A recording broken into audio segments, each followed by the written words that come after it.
হরে Krishna, Radhe Radhe. So আবার চলে এসেছি আজকে তোমাদের সাথে গীতা পাঠ শেয়ার করব। আজকে তৃতীয় অধ্যায়টা তোমাদের সাথে শেয়ার করব। আর আবারও একটা কথাই বলবো, যারা ইন্টারেস্টেড তারা অবশ্যই পুরোটা দেখো। আর আশা করি এর আগে দুটো এপিসোডও তোমরা দেখেছো। আর যারা এখন অব্দি প্রথম অধ্যায় দ্বিতীয় অধ্যায় দেখোনি, প্লে লিস্ট করা আছে, সেখান থেকে তোমরা একটু দেখে নিও, নাহলে কিন্তু তোমরা বুঝবে না। আর যারা ইন্টারেস্টেড না তারা গীতা পাঠটাকে ইগনোর করেছো। যদি তোমাদের অন্য কোনো বিষয় ভিডিও করে দিতে হয় তাহলে আমাকে রিকোয়েস্ট করো, ঠিক আছে? আমি অবশ্যই করে দেবো। আর একটা কথাই বলবো যে হয়তো একটু বড় বড় হচ্ছে এই ভিডিওগুলো, কিন্তু আমি একটার মধ্যে কভার করে দিচ্ছি। তোমরা রাতের বেলা হেডফোনটা কানে দিয়ে শুনো, আশা করি খুব ভালো লাগবে। আর আমার যদিও বা প্রত্যেকটা ভিডিওতেই বলে থাকি যে আমার এই বইটা এবছর মায়াপুর থেকে নিয়ে আসা, এবং অলরেডি আমার অনেকটা পড়া হয়ে গেছে, বাট তোমাদের জন্য আমাকে আবার দ্বিতীয়বার করে পড়তে হচ্ছে। তো এটা তো আমার জন্য অনেকটাই ভালো যে তোমাদের সাথে ভিডিও করার মাধ্যমে আমি আবার পড়ে নিচ্ছি দুবার করে।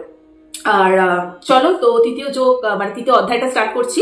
আজকে তৃতীয় অধ্যায়ে অনেকগুলো শ্লোক আছে, 43টা মতো শ্লোক আছে। ভিডিওটা হয়তো বড় হবে, আমি স্পিড বাড়িয়ে চেষ্টা করব একটু ছোট করার, বাট তাও এটাই বলবো যাদের ইন্টারেস্ট আছে দেখবে, আর যাদের ইন্টারেস্ট স্কিপ করে যাবে অসুবিধা নেই। আর মাঝে মধ্যে একটু পজ করবো, ঠিক আছে? না একটা না, এত বড় ভিডিও তো একটা না ওইভাবে বলতে একটু কষ্টই হয়। আর আজকে আমার শরীরটা একটু খারাপ আছে। তো যাই হোক, চলো, তাও আমার খুব ভালো লাগে এই গীতা পাঠ করে এই ভিডিওগুলো তোমাদের সাথে শেয়ার করতে। সো আর বকবক না করে ভিডিওটাকে স্টার্ট করি। তৃতীয় যোগ হচ্ছে কর্মযোগ। তৃতীয় অধ্যায় হচ্ছে কর্মযোগ, ঠিক আছে? উল্টো লেখা আছে, চলো আমি পাঠ করছি। কর্মযোগ মানে বুঝতেই পারছো, এখানে টোটালটাই কর্ম নিয়েই কথা বলা হয়েছে। তো চলো। অর্জুন বললেন, হে জনার্দন, হে কেশব, যদি তোমার মতে কর্ম অপেক্ষা বুদ্ধি শ্রেয়তর হয়, তাহলে এই ভয়ানক যুদ্ধে কেন তুমি আমাকে নিযুক্ত করতে চাইছো? মানে এখানে অর্জুন বলছে যে একটাই কথা বলছে যে তুমি আমাকে ভয়ঙ্কর যুদ্ধে কেন নিযুক্ত করতে চাইছো, কারণ তার তো ইচ্ছেই নেই যুদ্ধটা করার। কেন ইচ্ছে নেই? সে কি ভয়ে পালিয়ে যেতে চাইছে? একদমই না, সে একদমই ভয়ে পালিয়ে যেতে চাইছে না।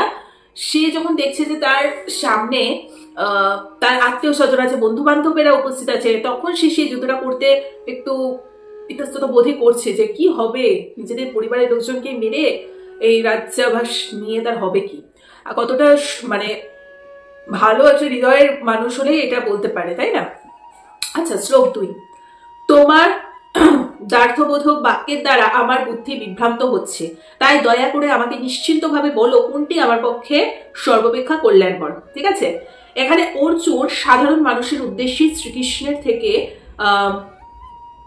মানে সবটা ক্লিয়ার করে জেনে নিতে চাইছে। মানে কি করবে অর্জুন বুঝতে পারছে না। এখানে অর্জুন কিন্তু আমরা যে সাধারণ মানুষ তার রোলটাই কিন্তু অর্জুন প্লে করছে। আমরাও যে কোনো ক্রাইসিসে পড়লে কিন্তু বুঝতে পারি না কি করব, তখন কিন্তু আমাদের ভগবানের কাছেই শরণাপন্ন হতে হয়। ঠিক আছে, যারা ভগবান বিশ্বাস করে না তাদের থেকে তো মানে কি আর বলবো, পাপী আর কেউ হতেই পারে না। যারা ভাবে যে ভগবান নামে মানে কোনো এক্সিস্টেন্সই নেই, তারা নিজেদের বিশাল কিছু মনে করে। তো যাই হোক, তাদের নিয়ে আর কোনো কথাই আমি বলতে চাই না। তো তাই অর্জুন এখানে সাধারণ মানুষ আমাদের রোলটাই প্লে করছে, তাই তার মনে যা কোয়েশ্চেন আছে সেটা সে ডাইরেক্ট শ্রীকৃষ্ণকে জিজ্ঞেস করছে। তৃতীয় শ্লোক, পরমেশ্বর ভগবান বললেন, হে নিষ্পাপ অর্জুন, আমি ইতিপূর্বে ব্যাখ্যা করেছি যে দুই প্রকার মানুষ আত্ম উপলব্ধির চেষ্টা করেন। কেউ অভিজ্ঞতা লব্ধ দার্শনিক জ্ঞানের আলোচনার মাধ্যমে নিজেকে জানতে চায়, আবার অন্য কেউ ভক্তির মাধ্যমে জানতে চায়। এখানে স্পষ্টই বলা আছে, আশা করি যথেষ্ট সহজ ভাষায় লেখা আছে, তোমাদের না বোঝার কোনো কারণ নেই। মানে এখানে কি বলেছে, যে সমস্ত মানুষ পরীক্ষা নিরীক্ষা সম্মত দার্শনিক তত্ত্বের মাধ্যমে জ্ঞান আহরণ করতে চায় তাদের বিষয়বস্তু হচ্ছে সাংখ্যযোগ। ঠিক আছে, আর অন্যটি হচ্ছে কৃষ্ণকে যারা উপলব্ধি করে সেরকম, মানে যারা ভক্তির মাধ্যমে অনেকে জানতে চায়, আবার অনেকে দার্শনিক বিজ্ঞানের মাধ্যমে জানতে চায়। এবার শ্লোক হচ্ছে 4, কেবল কর্মের অনুষ্ঠান না করার মাধ্যমে কর্মফল থেকে মুক্ত হওয়া যায় না। আচ্ছা, আবার কেবল কর্ম ত্যাগের মাধ্যমে সিদ্ধিও লাভ করা যায় না। মানে কি বলেছে, মায়াবাদী জ্ঞানীরা মনে করে সংসার ত্যাগ করে সন্ন্যাস গ্রহণ অথবা সকাম কর্ম পরিহার করা মাত্রই মানুষ তৎক্ষণাৎ নারায়ণের মতো ভগবান হয়ে যায়। ভগবান শ্রীকৃষ্ণ কিন্তু এই মত অনুমোদন করছেন না। পবিত্র না করে অন্তরকে পবিত্র না করে সন্ন্যাস গ্রহণ করলে তা কেবল সমাজ ব্যবস্থায় উৎপাতেরই সৃষ্টি করে। আচ্ছা, ভক্তি যোগে ভগবানের সেবা করার ফলে যেটুকু উন্নতি সাধন করা যায় ভগবান সেটি গ্রহণ করে থাকে। আচ্ছা, এখানে এটাই বলেছে যে অনেক মায়াবাদী জ্ঞানীরা আছে যারা সংসার ত্যাগ করে সন্ন্যাস গ্রহণ করে, ঠিক আছে, অথচ তাদের মন অপবিত্র। তো সেই পুজো বা সেই ইয়েটা উনি কখনোই একসেপ্ট করেন না শ্রীকৃষ্ণদেব। মনকে সবসময় শুদ্ধ রাখতে হবে। আচ্ছা, শ্লোক 5। সকলেই জড় প্রকৃতিজাত গুণসমূহের দ্বারা প্রভাবিত হয়ে অসহায়ভাবে কর্ম করতে বাধ্য হয়, তাই কর্ম না করে কেউই ক্ষণকালেও থাকতে পারে না। আশা করি এটা বুঝিয়ে দেওয়ার কিছু নেই, এটা আশা করি তোমরা বুঝতে পেরেছ। শ্লোক 6। যে ব্যক্তির পঞ্চ ইন্দ্রিয়, আমাদের 5টি ইন্দ্রিয় আশা করি জানো, সঞ্চত করেও মনে মনে ইন্দ্রিয়ের বিষয়গুলি স্মরণ করে, সে মূঢ়, অবশ্যই নিজেকে, মূঢ় মানে মূর্খ, নিজেকে বিভ্রান্ত করে এবং মিথ্যাচারী বলা হয়। মানে কি বলেছে, অনেক মিথ্যাচারী আছে যারা যোগী সেজে, হ্যাঁ যোগী সেজে আসলে ইন্দ্রিয় ভোগের বিষয়বস্তুর সন্ধান করে, সে সবচেয়ে নিকৃষ্ট স্তরের প্রতারক। আচ্ছা, তার জ্ঞানের কোনো মূল্য নেই, কেননা ভগবানের মায়া শক্তি এই ধরনের পাপাচারী প্রতারকের সমস্ত জ্ঞান অপহরণ করে নেয়। এই ধরনের প্রতারকের মন সর্বদা অপবিত্র হয়। মানে অনেক মিথ্যাচারী মানে সাধু বলো, সন্ন্যাসী বলো, এই সমস্ত মানুষজন অনেক ঘুরে বেড়াচ্ছে না, যাদের মনে অপবিত্রতা ছেয়ে রয়েছে, অথচ তারা উপরে উপরে দেখাচ্ছে যে বিশাল তারা কৃষ্ণ ভক্ত এবং ভীষণ পবিত্র মন তাদের, কিন্তু আদেও না। তাহলে তাদের পুজো বা তাদের কোনো কিছুই কিন্তু ভগবান অ্যাকসেপ্ট করবে না। শ্লোক 7। হে অর্জুন, যিনি মনের দ্বারা ইন্দ্রিয়গুলিকে সঞ্চত করে অনাসক্ত ভাবে কর্মযোগের অনুষ্ঠান করে তিনি অনেক গুণে শ্রেষ্ঠ। মানে কি বলেছে, কৃষ্ণ ভাবনায় উদ্বুদ্ধ হয়ে কর্তব্য কর্ম সাধন করার মাধ্যমে একজন গৃহস্থ, মানে কি, যারা বাড়িতে মানে সন্ন্যাসী গ্রহণ না করেও যারা বাড়িতে মনে প্রাণে কৃষ্ণ ভাবনায় নিজেকে সঁপে দিয়েছে, তারা কিন্তু সঠিক গন্তব্যে পৌঁছায়। সঠিক গন্তব্য মানে কোথায়? গন্তব্য মানে শ্রী বিষ্ণু শ্রী চরণ, আচ্ছা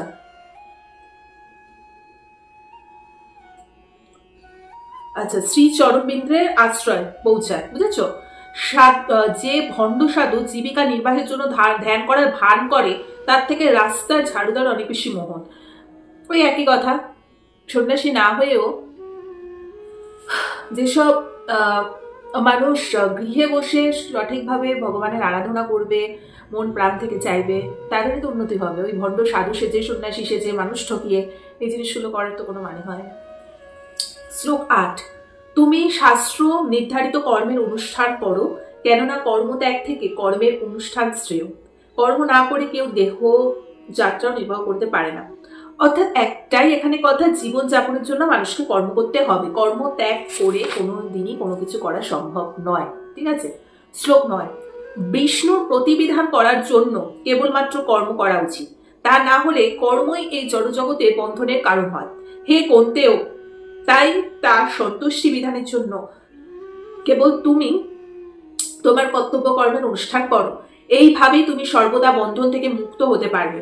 মানে কি বলেছে, যেহেতু দেহ প্রতিপালনের জন্য প্রত্যেককে, মানে আমাদের জীবিকা নির্বাহের জন্য আমাদের প্রত্যেককে যেমন কর্ম করতে হবে, তাই সমাজে বর্ণ ও আশ্রম অনুসারে ভিন্ন ভিন্ন স্তরের জন্য এমনভাবে কর্ম নির্ধারণ করা হয়েছে যাতে সেই উদ্দেশ্য যথাযথ সাধিত হয়।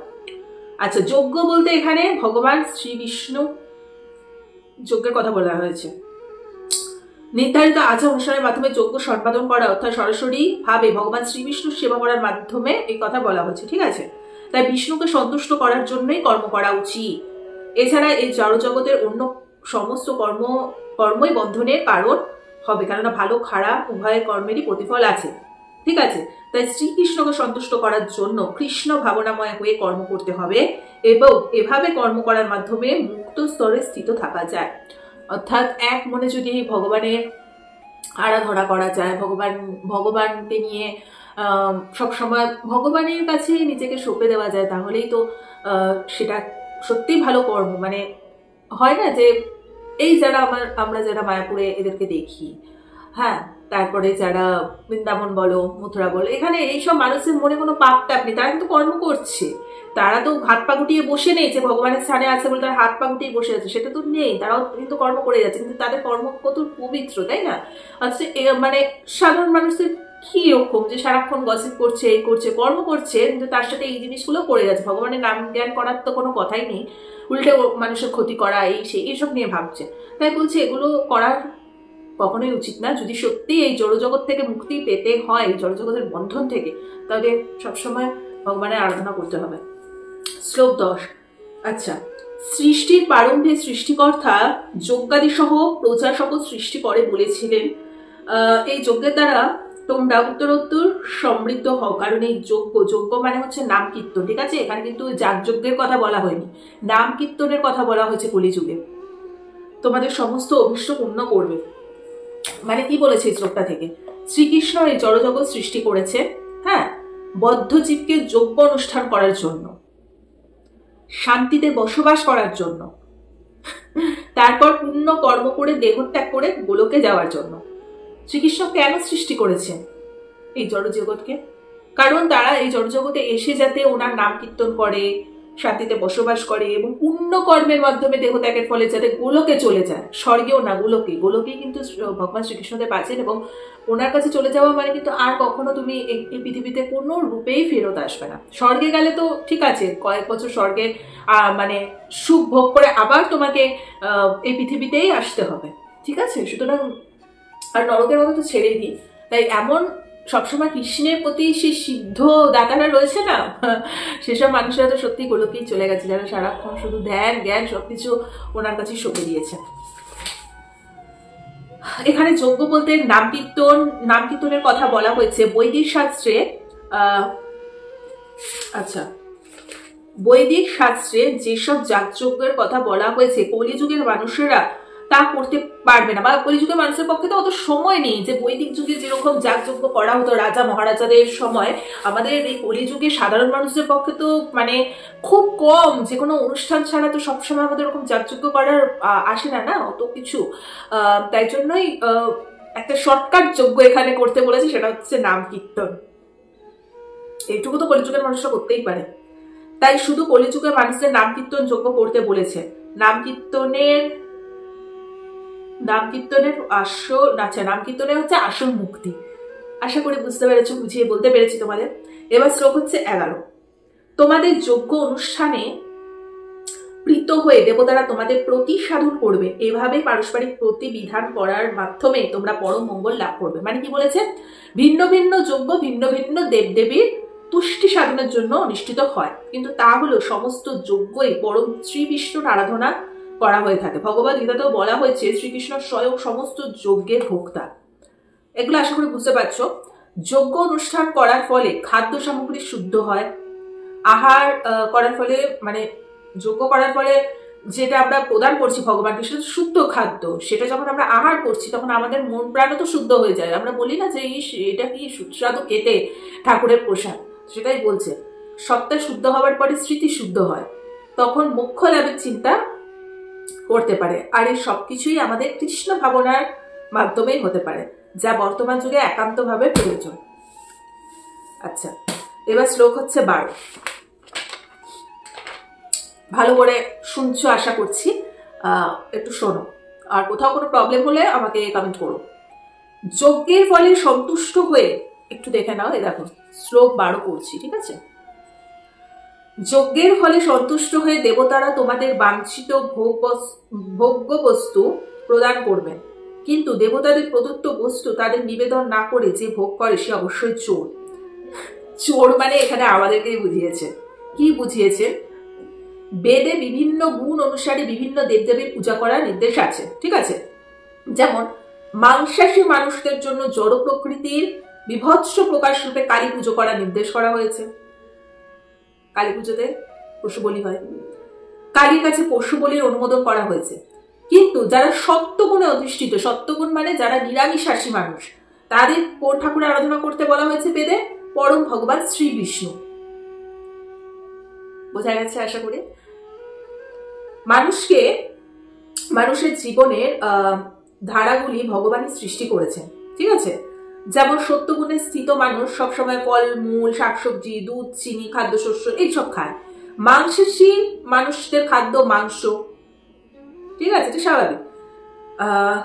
তেমনি আবার উত্তাপ আলো বাতাস জল বিভিন্ন ধরনের জীবনের নিত্য প্রয়োজনীয় গুলিও মানব সমাজ তৈরি করতে পারে না, সবকিছুই ভগবানের ইচ্ছার ফলেই হয়। ভগবানের ইচ্ছার ফলে সূর্য কিরণ দান করে, চন্দ্র জ্যোৎস্না বিতরণ করে, বায়ু প্রবাহিত হয়, বৃষ্টি পড়ে।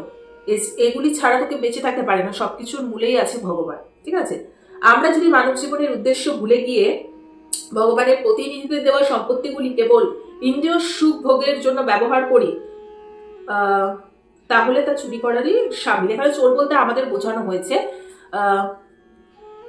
আচ্ছা, এক কথায় এখানে এটাই বলতে চেয়েছে যে অলওয়েজ নাম জপ করতে হবে, শুধু জড় ইন্দ্রিয় সুখ ভোগ করলেই হবে না।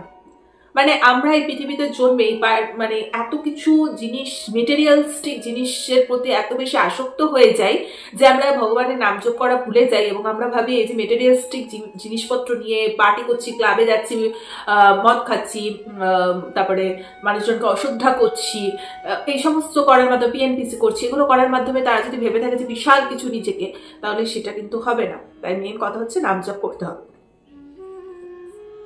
এবার শ্লোক 13। আচ্ছা, ভগবত ভক্তেরা, যারা গীতা পাঠের ভক্ত, সমস্ত পাপ থেকে মুক্ত হন, কারণ তারা যজ্ঞা বিশিষ্ট অনাদ্যি গ্রহণ করে। যারা কেবল নিজেদের ইন্দ্রিয় তৃপ্তির জন্য পাপ করে, তারা কেবল পাপই ভোজন করে। অর্থাৎ কি বলেছে, পরমেশ্বর ভগবানকে প্রথমে অর্পণ করে আমাদের খাদ্য খাওয়া উচিত। যারা ভগবানকে কোনো কিছু অর্পণ না করে খেয়ে নেয়, তারা পাপই ভোজন করছে। ঠিক আছে,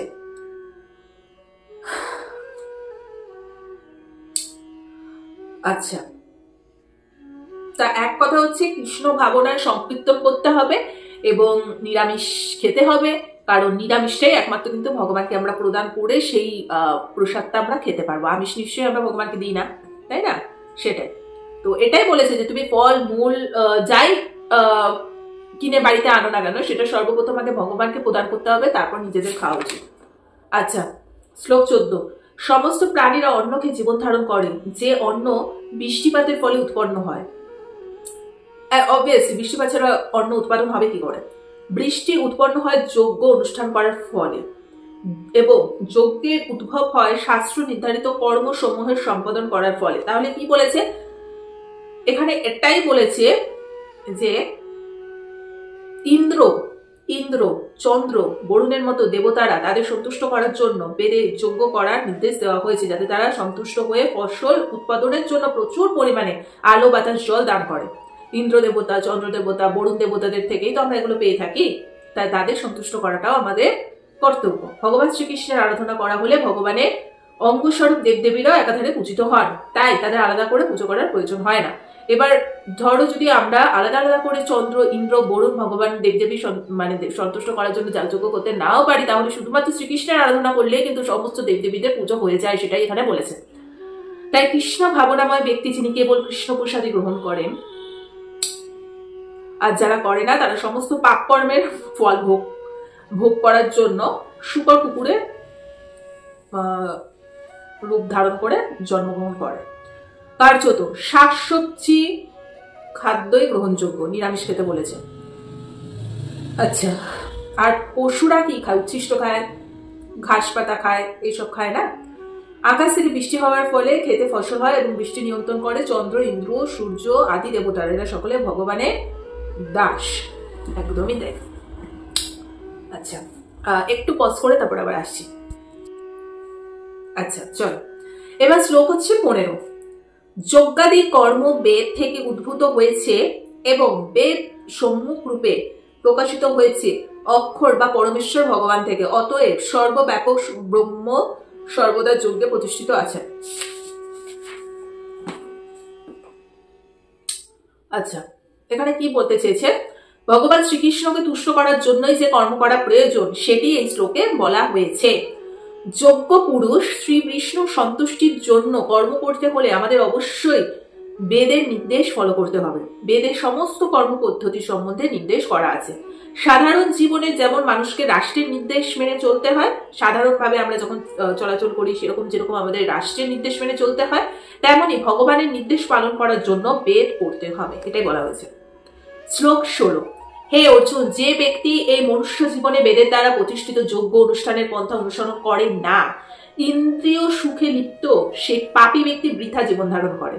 অর্থাৎ অক্লান্ত পরিশ্রমের দ্বারা অর্থ উপার্জন করে ইন্দ্রিয় সুখ ভোগ করার চেষ্টাকে এখানে ভগবান নিন্দা করেছেন। এই যে অক্লান্ত পরিশ্রম করে যাচ্ছে মানুষজন, অর্থ ইনকাম করছে ইন্দ্রিয় সুখভোগের জন্য, নিজেদের সুখভোগের জন্য, সেটাকে উনি ধিক্কার জানিয়েছে। উনি এটাই বলছে যে মানে নামযজ্ঞ ছাড়া সবকিছুই বৃথা, তোমাকে নামযজ্ঞ করতে হবে, ভগবানকে প্রতিদিন থ্যাঙ্কস জানাতে হবে, তার সেবার কাজেও নিজেকে কিছুটা হলেও ব্যস্ত রাখতে হবে। কাজকর্ম তো সবকিছু আছে, নিজেদের ইন্দ্রিয় সুখভোগ তো করছো, তার সাথে একটু ভগবানকে তোমরা সময় দিতে পারছো না। ওনার নাম জপ ছাড়া এই পৃথিবীতে কোনো কিছুই অসম্ভব, এটাই বলতে চেয়েছে। শ্লোক 17। কিন্তু যে ব্যক্তি আত্মার রমণ করে, আত্মাতেই তৃপ্ত এবং আত্মজ্ঞানী, তার কোনো কর্তব্য কর্ম নেই। অর্থাৎ যিনি সম্পূর্ণভাবে কৃষ্ণ ভাবনাময় এবং কৃষ্ণ সেবায় মগ্ন হয়ে সম্পূর্ণ পরিতৃপ্ত, তার আর কোনো কর্তব্য নেই। দেখেছ, এভাবে চেতনা শুদ্ধ হলেও পরমেশ্বরের সঙ্গে সম্পর্কে ভগবানের কৃপায় কর্তব্য কর্ম স্বয়ং জ্ঞানে আলোকে উদ্ভাসিত হয়। মানে অলওয়েজ ভগবানকে তো একটু মনে রাখতে হবে না, এতটুকু স্বার্থপর হয়ে লাভ নেই। যার জন্য তুমি পৃথিবীতে এসছো, যে তোমাকে কর্ম করার ক্ষমতা দিচ্ছে, সমস্ত কিছু জোগাড় করছে, তাকে ভুলে গিয়ে শুধুমাত্র বাড়ি গাড়ি টাকা পয়সা রোজগার করছো নিজেদের ইন্দ্রিয় সুখভোগের জন্য, এটা তো করা উচিত না ভগবান। শ্লোক 18। আত্মজ্ঞানী ব্যক্তির এই জগতে আচার অনুষ্ঠানের কোনো প্রয়োজন নেই এবং এই প্রকার কর্ম না করারও কোনো কারণ নেই। তাকে অন্য কোনো প্রাণীর ওপর নির্ভর করার প্রয়োজন নেই। মানে কি বলেছে, যে মানুষ কৃষ্ণ ভাবনাময় কার্যকলাপ ছাড়া কোনো আচার অনুষ্ঠানের প্রতি দায়বদ্ধতা থাকে না। মানে তাদের কাছে শুধুমাত্র সেই সমস্ত সিদ্ধ মানুষদের পক্ষে শুধুমাত্র কৃষ্ণ সেবাই ধর্মকর্ম। ঠিক আছে, কৃষ্ণ ভক্তি পরায়ণ ব্যক্তি মানুষ কারোর আশ্রয় গ্রহণ করে না, তাদের অন্য কারোর হেল্পের প্রয়োজন পড়ে না। আচ্ছা, কৃষ্ণ ভাবনায় তিনি যা সম্পাদন করেন তার কর্তব্য কর্ম সাধনের জন্য যথেষ্ট। একদম ওইটাই তো বললাম, যে যারা মানে প্রকৃত কৃষ্ণের সিদ্ধ দাতা, তারা তো যারা শ্রীকৃষ্ণ, মানে আমি যখন মায়াপুরে গেছি আমি দেখেছি যে ওখানে সবাই কিন্তু শ্রীকৃষ্ণের কাছে নিজেদেরকে সঁপে দিয়েছে, কিন্তু তারা কি কর্ম করছে না? তারাও তো কর্ম করছে। তাহলে সবকিছু মনে রেখে তারাও তো কর্ম করছে নাম কীর্তনের সাথে সাথে, ওটাই বলতে চেয়েছে। শ্লোক 19। অতএব কর্মফলের প্রতি আসক্তি রহিত হয়ে কর্তব্য কর্ম সম্পাদন করো। অনাসক্ত হয়ে কর্ম করার ফলেই মানুষ পরতত্ত্বকে লাভ করতে পারে। মানে কি বলেছে, কর্ম করো, কর্মের ফলের আশা করো না। কৃষ্ণ ভাবনাময় ব্যক্তির কর্মফলের প্রতি কোনো আসক্তি থাকে না, তিনি কেবল কৃষ্ণ সেবায় নিজের কর্ম করে যায়, সব রকম কর্ম করে। অর্থাৎ যারা কর্ম ফলের আশা করে তারা কখনোই ভগবানকে পান না। সবকিছু যারা কৃষ্ণ ভক্ত তারা সবকিছু ভগবানের ওপরেই ছেড়ে দেয় এবং তাদের নিজেদের কর্তব্যটা তারা শুধু করতে থাকে। তারা জানে যে ভগবান আছে, যা হবে উনি দেখে নেবে। শ্লোক হচ্ছে 20। জনক আদি রাজারাও কর্মের দ্বারাই সংসিদ্ধি প্রাপ্ত হয়েছিলেন, অতএব জনসাধারণকে শিক্ষা দেওয়ার জন্যই তোমার কর্ম করা উচিত। অর্থাৎ জনক রাজা ছিলেন, জনক কে ছিলেন? সীতা দেবীর পিতা এবং রামচন্দ্রের শ্বশুর। ঠিক আছে, ভগবানের এক মহান ভক্ত হওয়ার ফলে তিনি চিন্ময় স্তরে অধিষ্ঠ ছিলেন।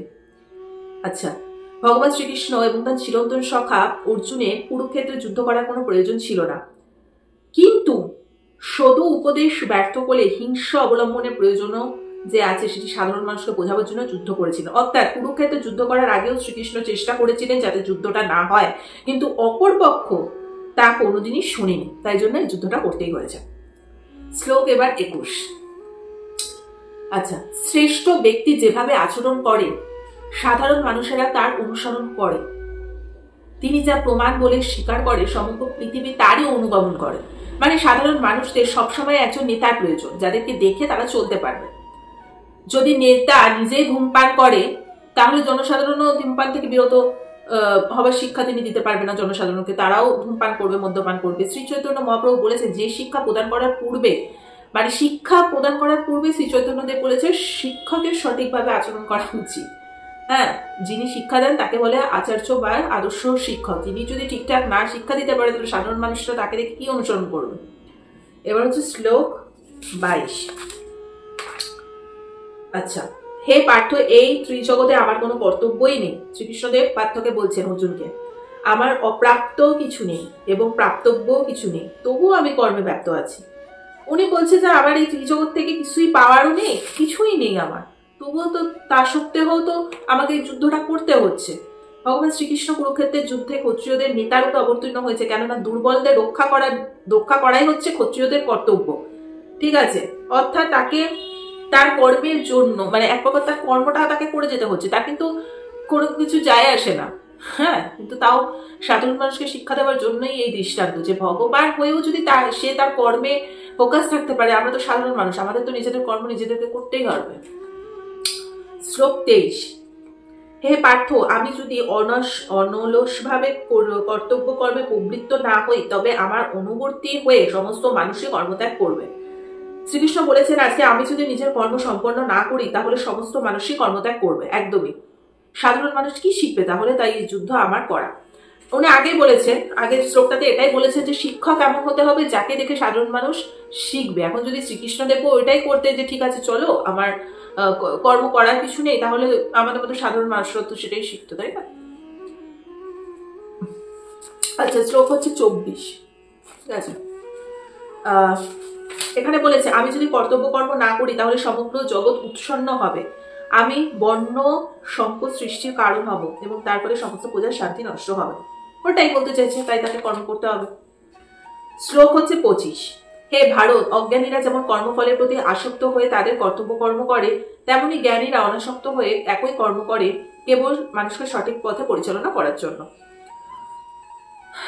আচ্ছা, অর্থাৎ কৃষ্ণ ভাবনাময় মানুষের প্রয়োজন। ঠিক আছে, অত কর্মের ফল দেখে তো লাভ নেই, তোমার কর্ম তোমাকে করতে হবে। আচ্ছা, এবার হচ্ছে 26। আচ্ছা, জ্ঞানবান ব্যক্তিরা, আচ্ছা এইভাবেই পড়ি তাহলে হয়তো বেটার হবে। জ্ঞানবান ব্যক্তিরা কর্মাসক্ত জ্ঞানহীন ব্যক্তিদের বুদ্ধি বিভ্রান্ত করবেন না, বরং তাদের ভক্তিযুক্ত চিত্তে সমস্ত কর্ম অনুষ্ঠান করে জ্ঞানহীন ব্যক্তিদের কর্মে প্রবৃত্ত করবেন। মানে কি বলেছে, কৃষ্ণের ভক্তরা কখনোই অপরের কার্যকলাপ বা বিশ্বাসে বাধা দেওয়ার চেষ্টা করেন না। তারা নিজের কর্মকলাপের মাধ্যমে তাদের শিক্ষা দেয় কিভাবে সমস্ত কর্মের ফল কৃষ্ণ সেবায় উৎসর্গ করা প্রয়োজন। ঠিক আছে, এবার শ্লোক হচ্ছে 27। কি বলেছে, অহংকার বশত জীব মোহচ্ছন্ন হয়ে জড় জগতের ত্রিগুণ দ্বারা ত্রিয়মান সমস্ত কার্যকে স্বীয়কৃত মানে নিজে সব করেছে বলে বিবেচনা পূর্বক নিজেদের কর্তা বলে মনে করে। এখানে এটাই বলেছে যে জড় চেতনা সম্পন্ন ব্যক্তিরা নিজেদের অহংকারে নিজেরাই সবকিছুর মালিক, নিজেরা সবকিছু করেছে, নিজেরাই কর্তা বলে নিজেদেরকে মনে করেন। সেই জানে না তার দেহের অন্তর্গত সবকিছুই ভগবানের সৃষ্টি। ঠিক আছে, তাই অহংকার ত্যাগ করে সবসময় কর্ম করা উচিত। আচ্ছা, এবার শ্লোক 28। হে মহাবাহ, ততজ্ঞ ব্যক্তি মানে যারা কৃষ্ণ ভাবনায় মত্ত, ততজ্ঞ ব্যক্তি ভগবত ভক্তিমুখী কর্ম এবং সকাম কর্মে পার্থক্য ভালোভাবে অবগত হয়ে কখনো ইন্দ্র সুভোগের কার্যকলাপে প্রবৃত্ত হয় না, কারণ তারা জানে তিনি পরমেশ্বর ভগবান শ্রীকৃষ্ণের অবিচ্ছেদ্য অংশ। তাই এই জড়জগতের প্রতি তাদের কোনো মায়া মমতা থাকে না, মানে যারা সত্যি ভগবান শ্রীকৃষ্ণের হয়ে কাজ করে তারা। ঠিক আছে, কারণ তারা জানে যে শ্রীকৃষ্ণের সেবায় সমস্ত কর্ম নিয়োজিত করাই তাদের কর্তব্য। একদমই তাই, তাই কোনো কর্মের জন্যই কিন্তু তারা অহংকার করে না। আচ্ছা, শ্লোক হচ্ছে 29।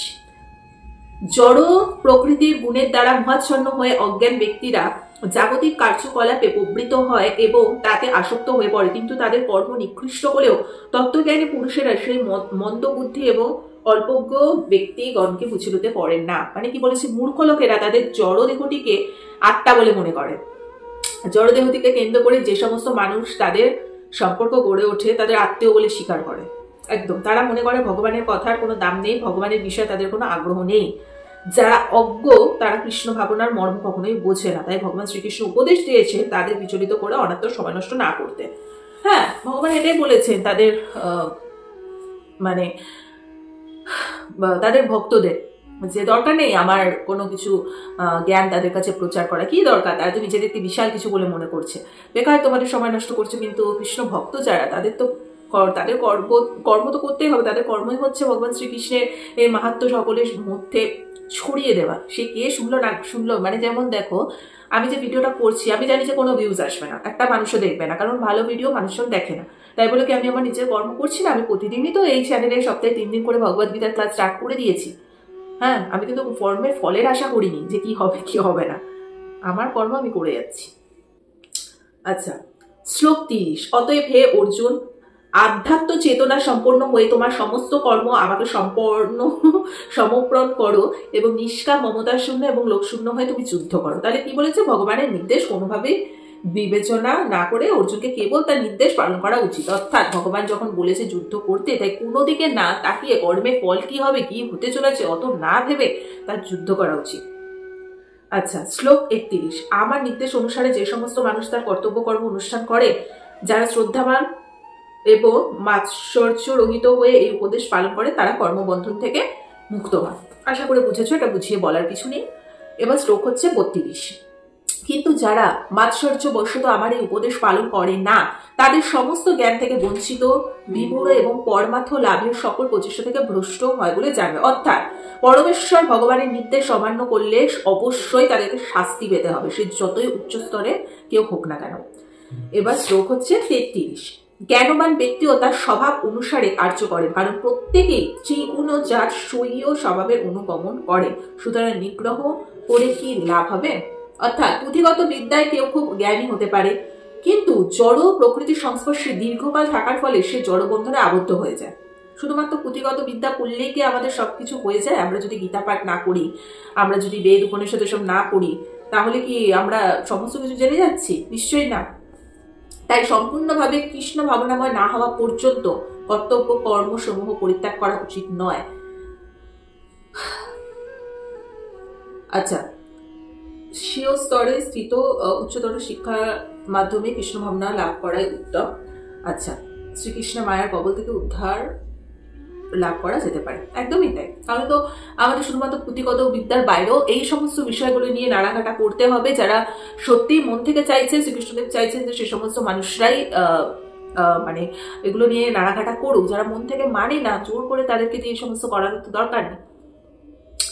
আচ্ছা, এখন একটু বস নিচ্ছে।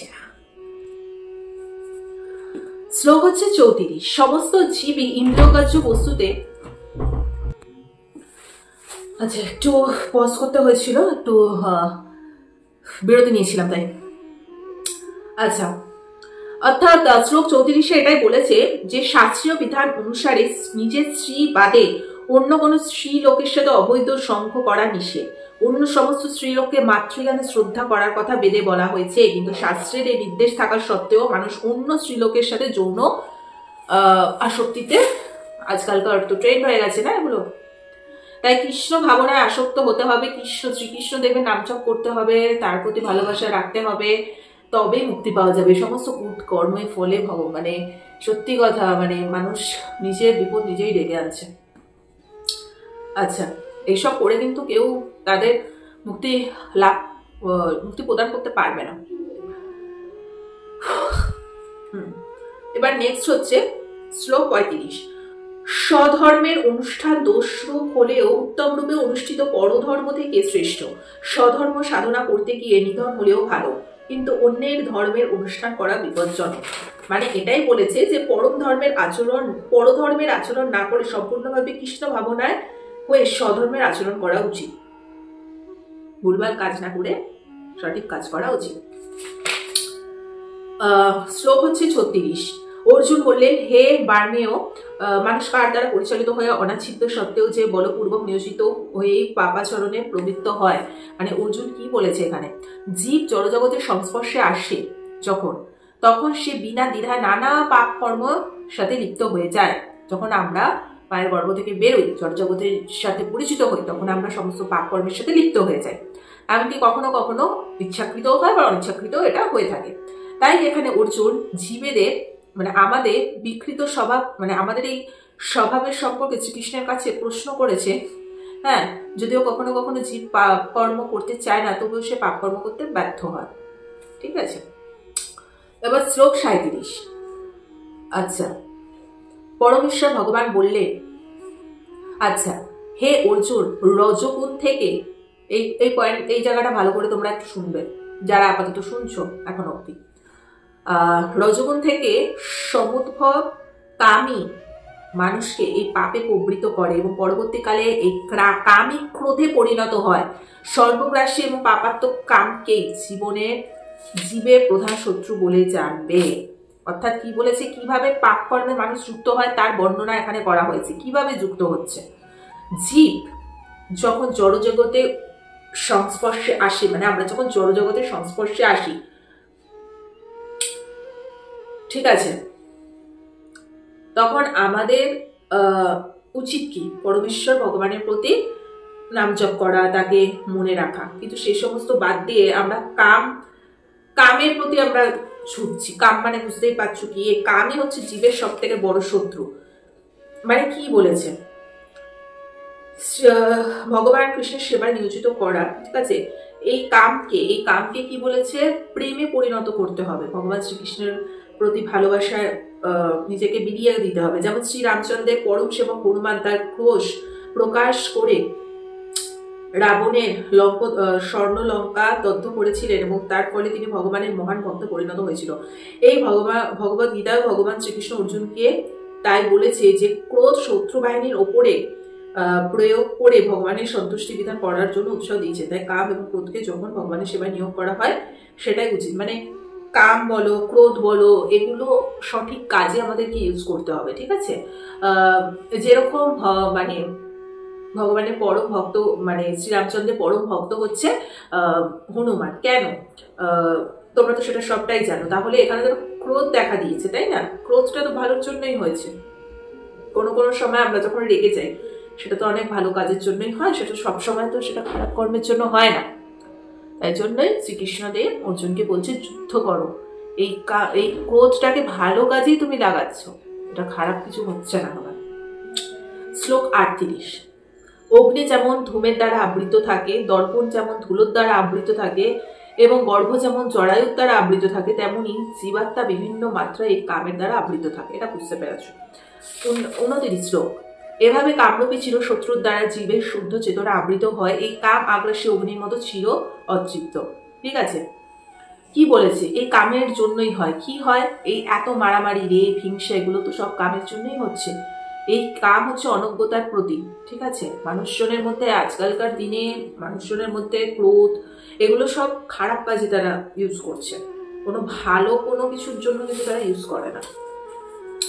এবার শ্লোক হচ্ছে 40। ইন্দ্র সমূহ মন বুদ্ধি এই কামের আশ্রয়স্থল, তাদের মাধ্যমে কাম জীবে প্রকৃত জ্ঞানকে আবরণ পূর্বক তাকে বিভ্রান্ত করে। এবার শ্লোক হচ্ছে 41। অতএব হে ভরতশ্রেষ্ঠ, তুমি প্রথমে ইন্দ্রিয়গুলিকে নিয়ন্ত্রিত করে জ্ঞান এবং বিজ্ঞান নাশক পাপের প্রধান প্রতিকূল এই কামকে বিনাশ করো। মানে কি বলেছে, ভগবান প্রথম থেকে অর্জুনকে ইন্দ্রিয়গুলিকে দমন করবার উপদেশ দিয়েছেন যাতে পরম শত্রু কামকে জয় করতে পারে। আচ্ছা, শ্লোক হচ্ছে 42। 42-এ কি বলেছে, স্থূল জড় পদার্থ থেকে ইন্দ্রিয়গুলি শ্রেষ্ঠ, ইন্দ্রিয়গুলি থেকে মন শ্রেষ্ঠ ও মন থেকে বুদ্ধি শ্রেষ্ঠ, আর আত্মা থেকে বুদ্ধির থেকেও শ্রেষ্ঠ। আচ্ছা, আর লাস্ট হচ্ছে শ্লোক 43। এটাতেই আজকে আমাদের কর্মযোগ শেষ হবে। শ্লোক 43-এ কি বলেছে, হে মহাবীর অর্জুন, এভাবে নিজেকে জড় ইন্দ্রিয় মন এবং বুদ্ধির অতীত ছেড়ে নিশ্চয়তিকা বুদ্ধির দ্বারা মনকে স্থির করো এবং চিন্ময় শক্তির দ্বারা কামরূপ দুর্জয় শত্রু জয় করো। অর্থাৎ কি বলেছে এখানে, তার কোমলতা মনকে শক্ত রেখে, মনকে স্থির রেখে, কামকে কন্ট্রোল রেখে যুদ্ধ করার কথা এখানে বলেছে। ঠিক আছে, তো এইভাবেই আজকে আমাদের কর্মযোগ শেষ হচ্ছে। হরে কৃষ্ণ, রাধে রাধে। আমি স্পিড বাড়িয়ে যতটা সম্ভব আরেকটু ছোট করে দেওয়ার চেষ্টা করব। তোমাদের কেমন লাগছে প্রতিদিনের এই গীতা পাঠের ভিডিওটা অবশ্যই আমাকে জানিও। ভালো লেগে থাকলে লাইক কমেন্ট শেয়ার সাবস্ক্রাইব করে দিও। আর যাদের ভালো লাগবে না স্কিপ করে যেও। আমার এই ভিডিও আমি জানি না আদৌ কোনো মানুষ দেখবে কি দেখবে না, আমি তাদের জন্য বানাচ্ছিও না। আমার ইচ্ছে, আমি তার জন্য পজিটিভ চ্যানেলটা খুলেছি এবং যার জন্য আমি গীতা পাঠ করে তোমাদের শোনাই আমার নিজের মেন্টাল স্যাটিসফ্যাকশনের জন্য। কারা শুনলো না শুনলো তাতে আমার কিচ্ছু যায় আসে না। আর যারা এতক্ষণ অব্দি পুরো ব্লগটা স্কিপ না করে দেখেছো, ভগবানের প্রচুর আশীর্বাদ তোমাদের মাথার উপর আছে। তোমরাও পারলে বইটা কিনে কিন্তু পড়তে পারো। সো চলো আজকের মতো এখানেই টাটা, বাই।